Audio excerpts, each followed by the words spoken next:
Kalau kita ngomongin fenomena cewek-cewek muda yang sekarang banyak banget jadi LC gitu, gua yakin lu pernah dengar kalimat kayak ya wajar lah ekonomi lagi susah, atau ya namanya juga cari duit, jangan dihakimi. Banyak kan konten-konten lain yang ngomongnya begini mulu ya. Ya nggak ada yang salah sih, siapapun bebas ngomong, siapapun bebas berpendapat. Tapi semua yang dibahas itu cuman di permukaan aja gitu. Banyak banget hal yang mereka nggak bahas, atau bisa dibilang sisi gelap dari profesi itu sendiri. Dan ya gua bakalan bahas itu di video gua, so simak sampai habis.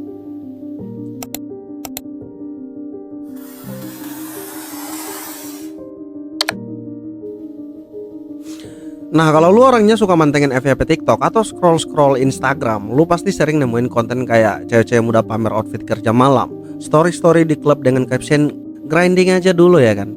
Sampai konten-konten yang ngenalin profesi LC ini seolah-olah kayak karir biasa lah, kayak jadi marketing atau admin gitu loh. Belum lagi banyak banget yang umurnya tuh masih 18 tahun, 19 tahun, 20 tahun. Ya banyak lah fenomena yang dulunya tabu sekarang udah jadi bahan konten harian gitu. Tapi satu hal yang perlu gua tegasin di sini, bahwa ini semua bukan cuman soal moral sebenarnya. Kalau kita mau ngomongin soal pekerjaan LC ini, ya nggak selalu semuanya itu tentang moral. Ya walaupun yang jadi kritik masyarakat ya itu soal moral itu sendiri. Padahal kalau kita lihat lebih dalam lagi, persoalan ini bukan cuman tentang moral gitu. Nah, ini sebenarnya soal sistem yang lebih besar, yang lagi berjalan di belakang layar dan jarang banget disadari orang gitu. Nah, pertanyaannya, kenapa fenomena ini bisa sampai semasif ini? Kenapa profesi yang dulunya disembunyiin, ya karena malu gitu, sekarang malah dipamerin? Dan kenapa angkanya setiap tahun tuh makin naik? Gue coba kasih lu analisis dari sudut pandang yang mungkin gak lu pikirin gitu. Nah, pertama kita harus ngomongin yang namanya ekonomi dulu pak, karena ini pondasi dari semuanya gitu. Koton coba gali-gali informasi, itu memang miris sekali sampai dia mau makan ayam geprek saja, dia bisa jual di Pendiri. Aduh. Ini minta maaf, beta harus omong. Dia mau makan ayam geprek saja, dia jual di Pendiri, kasih di ayam geprek, dia layani. Nah, coba lu lihat data UMR Jakarta tahun 2024 itu sekitar 5 jutaan pak. Kedengarannya ya lumayan ya, tapi coba lu hitung nih ya, kos di Jakarta yang lumayan itu 2 jutaan. Nah, makan sehari 50.000, sebulan 1,5 juta, belum transportasi, pulsa, listrik, ya minimal 500 ribuan lah. Belum nabung, belum skincare, belum sosial. Apalagi kalau lu lihat berita yang baru-baru ini pak, rupiah itu anjlok 18.000 per dolar pak. Nah, itu artinya UMR Jakarta secara matematika cuman buat survive, bukan buat hidup gitu. Nah, sekarang bandingin sama profesi LC nih. Di klub-klub menengah ke atas di Jakarta, satu malam aja bisa dapat 1-3 juta. Kalau lagi rame bahkan bisa lebih. Sebulan kerja 20 hari dapat 40-60 juta. Ya gua juga nggak tahu harga pastinya sih. Ya karena gua cuman search aja gitu di Google. Kalau lu bayangin ya, lulusan SMA umur 19 tahun dikasih pilihan ya, jadi kasir minimarket gaji 3 juta atau jadi LC gaji 50 juta sebulan.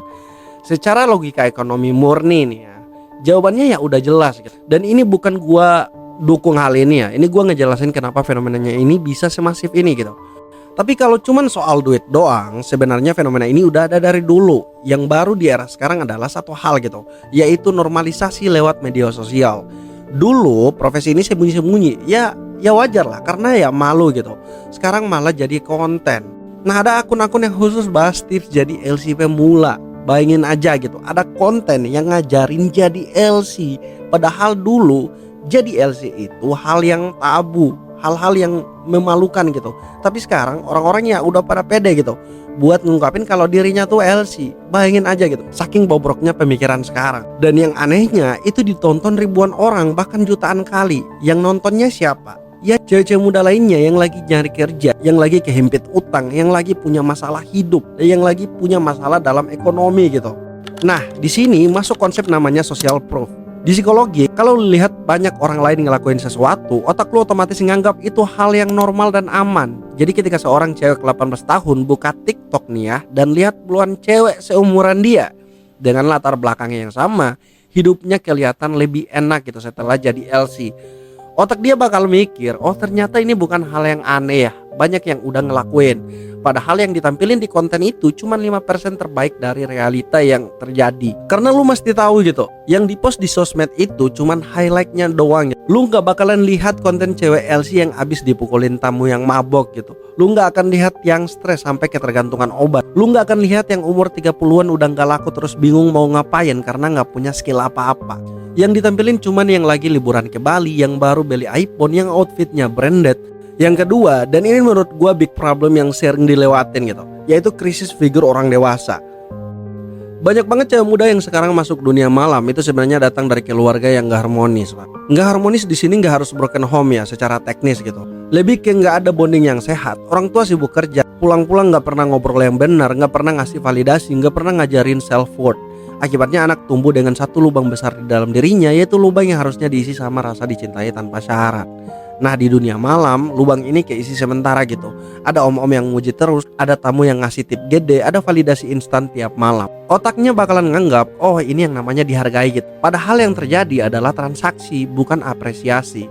Tapi karena dia nggak pernah ngerasain yang asli, dia nggak bisa bedain gitu. Dan ini bukan analisis gua doang ya, ini banyak dibahas di buku-buku psikologi soal attachment teorinya John Bowlby. Yang ketiga, ini lebih makro lagi gitu, yaitu cost of living yang makin gila, tapi expectation lifestyle yang juga makin tinggi. Generasi sekarang tuh tumbuh sambil scroll konten orang yang ya pamer-pamer gitu, kayak konten staycation di hotel bintang 5, konten outfit branded, konten liburan ke luar negeri. Otaknya jadi nganggap itu standar hidup yang normal, padahal realita ekonomi makin gak masuk akal. Lu mau beli rumah di Jakarta, kalau gaji UMR butuh nabung 40 tahun gak makan gak minum. Terus gimana caranya gitu. Nah akhirnya muncul yang namanya aspiration gap, jarak antara apa yang lu pengen sama apa yang realitas lu capai dengan jalur normal. Dan ketika jarak ini terlalu lebar gitu, manusia bakal nyari shortcut gitu. Ada yang nyari shortcut lewat scam, lewat judo, lewat pinjol. Nah ada juga nih yang lewat jalur fisik, kayak yang lagi kita omongin gitu. Nah semua ini sebenarnya satu akar, yaitu sistem ekonomi yang gak ngasih jalur naik kelas yang masuk akal buat anak muda sekarang. Belum lagi punya pemimpin yang goblok. Dan jangan salah, fenomena ini bukan cuma di Indonesia. Di Jepang ada istilahnya papakatsu. Di Korea juga ada fenomena yang mirip gitu. Di Cina juga sama. Bedanya ya mereka udah mulai nyadar bahwa ini bukan masalah moral individu, tapi gejala dari sistem ekonomi yang ya emang gak sehat gitu. Di kita masih sibuk debat siapa yang salah. Ya nyalahin cewek, yang nyalahin om-om, yang nyalahin orang tua, yang nyalahin agama. Tapi gak ada yang ngomongin soal ini gitu, masalah ekonomi. Gua mau lu bayangin satu hal, apalagi buat lu semua cewek-cewek nih yang di luar sana punya pikiran buat jadi itu gitu. Lu harus pertimbangin ini gitu. Gua mau lu bayangin satu hal, cewek umur 20 tahun yang sekarang jadi LC, dia bakal jadi apa di umur 35 nanti gitu. Resume kosong selama 15 tahun, penghasilan turun drastis karena udah gak fresh di market gitu.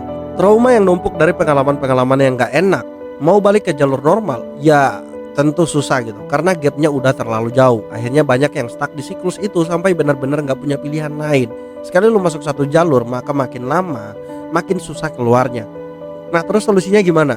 Jujur ini pertanyaan yang sulit sebenarnya, karena masalahnya tuh struktural bukan personal. Lu gak bisa solve ini dengan cara moral doang gitu. Tapi setidaknya ada beberapa hal yang bisa dipahami Pak. Pertama, kalau lu cewek muda yang lagi tergoda, lu harus sadar sih bahwa yang ditampilin di sosmed itu cuma 5% terbaik doang gitu.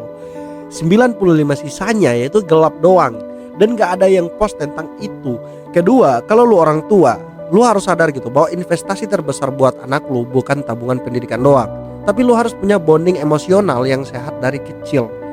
Yang ketiga, lu pengen anak muda Indonesia gak tergoda jalur kayak gini, ya kita harus mulai serius bahas soal kenapa ekonomi kita gak ngasih jalur naik kelas yang masuk akal buat generasi muda. Kenapa UMR gak ngejar inflasi? Kenapa harga rumah gila? Kenapa pendidikan tinggi gak nyambung sama dunia kerja?